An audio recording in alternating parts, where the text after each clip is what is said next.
welcome everybody. So last time we spoke about definitions of acids and bases. We talked about the Bronsted-Lowry acid and base definition, how to identify if an acid is either an acid or a base, and what its conjugate was. And so you should be able to do those skills at this point. And so what I want to talk to you about today is acid strength, and if we have time, we'll get into something called Ka and possibly pH. But let's start off with what acid strength means. And so you could have two types of acids or two types of bases. You could either have a strong acid or a weak acid. You could have a strong base or a weak base. And when we think about a strong acid, it's defined as a strong acid because it will dissociate in water to a large degree, pretty much 100%. So if we think about this acid here that I have on the screen, HA, which is what we generally will refer to as our generic acid, we could put in HCl, HNO3, HBr, one of the 7 strong acids that you're required to memorize. When we add that to water, we can see that it will form hydronium ion and the anion of the acid. So it could be Cl minus, Br minus, NO3 minus, something to that effect. Now what we'll notice about this is that the K value is really large. And so what that means is that the acid will completely dissociate. You know, when you look up for strong acids in a table, what you'll see is that in that table where it's listing the Ks will be extremely large. They'll just say very large. They won't actually have a value for it. If we look at a weak acid, on the other hand, the K value will be very small. And when I talk about a K value being very small, I'm talking usually about 10 to the negative 4th or 10 to the negative 5th, somewhere in that range. Sometimes I've seen acids that have Ks that are somewhere around 10 to the negative 8th, 10 to the negative 9th. And so it really depends on the acid that you're looking at. And you'll see there's a huge range here. If we look generally about how we would organize the acid dissociating into a Kc value, we would again put the products over the reactants. Notice that I leave out the water when I write the Ka, and I do that because the water is a liquid. And so this liquid water here, when I look at the Ka, the water is left out. I have the products H3O plus times A minus over HA. And you should get used to writing this Ka expression. This is something that we're going to do over and over again. It will always be, or almost always be, the first step that you're asked to do for an AP question. So let's look at a common type of acid, like here's chlorous acid, HClO2, and you can see that the Ka is 1 times 10 to the negative 2nd. And so that means that the acid is about 10% dissociated. Something like HCN, on the other hand, hydrocyanic acid, look at how small that Ka is. That is 1 times 10 to the negative 10th. That's only dissociating about 0.0025, or about 2 over 1,000%. So it's really not dissociating at all. So it depends on the acid, and we'll get into why an acid is strong versus why an acid is weak. And you really need to know for that the molecular basis. So it's not good enough to just say, okay, yeah, this acid is weak because it dissociates very little, or this acid is strong because it dissociates a lot. It's also important to have a molecular basis for that. Now, when I look at strong acids, some of the strong acids are hydrohalics, or what they call hydrohalides. And those acids, they're either HBr, HCl, or HI. Notice that HF is left off the list of those strong acids. And that has to do with bond strength. And so the idea is that these bonds here, the HBr, the HCl, the HI, the bond between the hydrogen and the halogen are really weak. And because of that weak bond between them, they'll dissociate a lot. If I have something like HF here as a weak acid, this bond is strong. Because of that strong bond, the acid will not dissociate very much. Then we have oxyacids. With oxyacids, generally, there are two more oxygens than there are hydrogens. We see that with HNO3, H2SO4, HClO4, HClO3 as well. These are all strong acids. When we have a weaker acid, something like HClO, that has only one more oxygen than it does hydrogen. Also, organic acids are weak as well. Now, what the AP has added, and they didn't used to ask this, but they ask it a lot more now, is about, what's going on with the molecular structure that would make something that only has one oxygen a weak acid compared to something that has many oxygens a strong acid. And so when we look at HClO3, you can kind of think of it like this. Here's my HClO3. These extra oxygens over here on the acid, they are electronegative, and they're pulling the electrons in this direction. Because the electrons are pulled over to that side of the molecule, that leaves this H really partially positive. And what that also does is that weakens this bond. Because of that weak bond, that means that that hydrogen is easy to remove. If, for example, we were to have something like HClO, and I didn't draw that right, sorry. HClO, where we have our Cl, O, and H like this, because that's how it's bonded, now we don't have those extra oxygens over here. So even though this is still negative and this is still positive, there's no extra oxygens on that chlorine that are pulling those electrons away. That would make this bond right here stronger.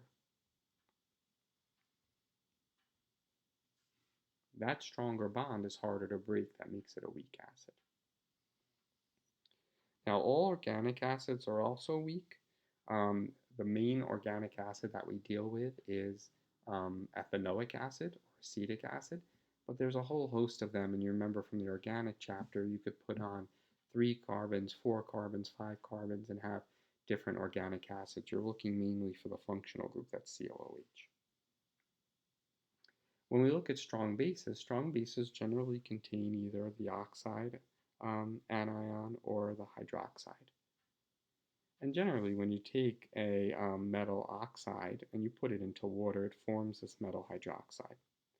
The metal is going to be from group 1, or the metal could be from group 2 as long as it is below magnesium. Okay, so it is not magnesium. Weak bases include amines, and then also all metal hydroxides that are not in group 1 or the heavier group 2s. Now when we look at these properties again for acid strength, there's some things that I didn't mention in the previous slide. And one of them has to do again with where we look at acid strength down a group. And this has to do again with this bond length and this weaker bond. So when we look at HCl, HBr, HI, this bond is weaker down here for HI. That weaker bond for HI is easier to ionize. Again, when we have this increased number of oxygens, that makes the bond between the oxygen and the hydrogen weaker. It makes the hydrogen more positive. That also helps it attract more to the water molecule as well. Now that's acid strength and the molecular basis for it. I also wanted to talk to you a little bit about pH today, and then we'll stop with pH. But a lot of people learned about pH in the past, and you may have some idea of what you think it means.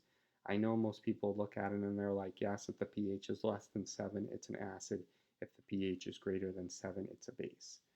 But really understanding why that's actually true is important. And the pH is based on this auto-ionization of water. No matter what kind of water you have, whether it's pure water or it's an aqueous solution that has an acid or base dissolved in it, water will undergo this process of auto-ionization. And the auto-ionization is where the waters actually react with one another and they form H3O plus hydronium and OH minus hydroxide. And we can write a K for this called Kc or Kw in the case because it's water. Again, we don't include the liquid water, we only include the H3O plus and the OH minus. And what we have is here we have the H3O plus and the OH minus, the products multiplied together. And that's equal to a constant. That constant is 1 times 10 to the negative 14th. So that is the Kw for water. This is at 25 degrees Celsius. And we can talk about in class what happens when we actually change the temperature, what will happen to the Kw, and what happens to the pH of the water, which we'll get into as well. Now, in pure water, there's a 1-to-1 ratio for H3O plus and OH minus. And so the H3O plus is equal to the OH minus. And so if you treat them both like x's, you would have x squared equals 1 times 10 to the negative 14th. If you solve for x, it's 1 times 10 to the negative 7 molar. And so this auto-ionization of water, when it's pure water, will produce 10 to the negative 7 molar H3O plus and 10 to the negative 7 molar OH minus. Those concentrations will be equal to each other. Because those concentrations are equal to each other, that means that the water is neutral. There's not more acid component than there is base component. This happens very rarely in water. We're talking 2 out of every 1 billion waters will undergo this process. If you want to make it out of 1 out of every about 55 million waters will undergo this auto-ionization process. Again, Kw, it can change with temperature, and we'll talk about that a little bit more. Now, what we can do is if we were to now mess with pure water and maybe add some H3O plus, so if we add H3O plus, we basically have Le Chatelier's principle going on here. If the H3O plus goes up, the OH minus is forced to go down. And this is because, again, the H3O plus times the OH minus always has to equal 10 to the negative 14th. And so if the H3O plus goes up, the OH minus goes down. You're going to have a high concentration of hydronium, a low concentration of hydroxide. Your solution is going to be acidic. If you have low hydronium and high hydroxide, then you're going to be basic. And that would be the case where you would dissolve something that would produce OH minus, and the H3O plus would be forced down due to Le Chatelier's principle. Now, what's nice is to look at this in terms of pH, because when we use pH, we're able to get out of these exponents that we would have to use, and instead we would have a scale that would go from 0 to 14. pH stands for power of hydrogen, and the idea is that it's a logarithmic scale. Each change in pH is a tenfold change for H3O plus and OH minus. And so the pH of a solution, it is equal to the negative log of the H3O plus. So if I know my H3O plus concentration, I can plug this in and I can find the pH. If I know the OH minus concentration, I can plug this in, find the H3O plus, and find the pH. Now we could also have POH, and POH would be the negative log of the OH minus. So POH equals negative log of the OH minus concentration. So these are the different types of measurements that you can take. And you can see that we have, pH, negative log of H3O plus, POH, negative log of OH minus. We could then, if you want to find the H3O plus from the pH, you could do 10 to the negative pH, the antilog.